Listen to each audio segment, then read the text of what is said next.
Kenapa Gen Z lebih banyak mempertanyakan agama dibanding generasi sebelumnya?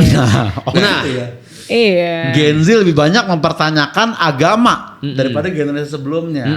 Kalau secara gut feeling gue, Gen Z lebih banyak mempertanyakan spiritualitasnya daripada generasi sebelumnya. Kayak kan nyambung ke self awareness, mental health. Lama-lama pasti nanya kayak kedekatan, transcendence. Iya, Gen Z lebih banyak loh. Iya. Kalau gut feeling gue ya. Kalau lu datanya. gimana lu? Lu gimana? Mungkin kalau milenial sama generasi di atas tuh lebih gampang nurut ya. Nurut. Iya, kalau kita tuh kayak mempertanyakan ya kenapa kurus kayak gini gitu. Tapi enggak juga sih. Gue juga banyak mempertanyakan kok. Misalnya nih, disuruh orang tua apa nih yang tentang agama. Kok aneh sih gitu. Iya. Nah, kalau model beliau yang di situ kayak nanya. Jawabannya apa ya? Nanti aja lah nunggu Ustadz Felix lebih ke gitu kan. Kalau kita why, kalau dia why not. Iya benar. Nggak ngerti. Oke. Tapi bener tau milenial tuh banyak pertanyaan juga, tapi kita cari sendiri. Iya, Tapi kita why, langsung kita nyari. why. Kenapa harus begini? Kenapa harus sholat? Kalau kita kenapa tidak? Itu gitu. Oke. Kalau lu pertanyaan dilanjutin ke 11 orang tadi. Nggak ngerti.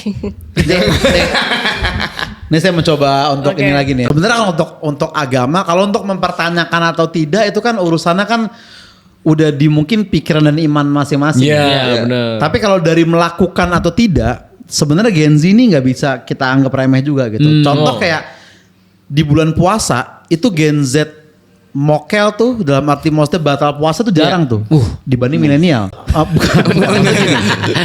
Gen Z itu batal puasa tuh jarang.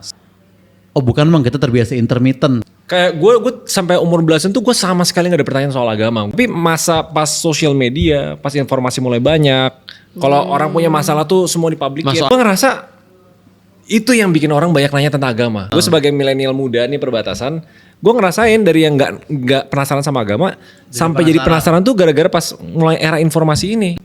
Kalau kan instingnya manusia kalau kebanyakan hal nih dia dikasih solusi yang dikasih ini satuin aja gitu. Lalu emang ada bawaan lahir sebagai Gen Z gitu dari kecil digedein. Kenapa Gen Z lebih sering mempertanyakan agama dibanding milenial? Mungkin, ini baru mungkin ya, karena Gen Z tidak nonton banyak sinetron azab lagi gitu. Gitu kan? Jadi mungkin mereka jadi nggak takut sama hal-hal seperti itu. Tapi Banyak Gen Z ingin menikah tapi menunggu kesiapan mental. Sementara orang tua mendorong cepat menikah karena menikah itu ibadah. Bagaimana cara menyikapi perbedaan pandangan ini? Aku udah tahu jawaban Gen Z. Mama aja yang nikah. si Gen Z banget.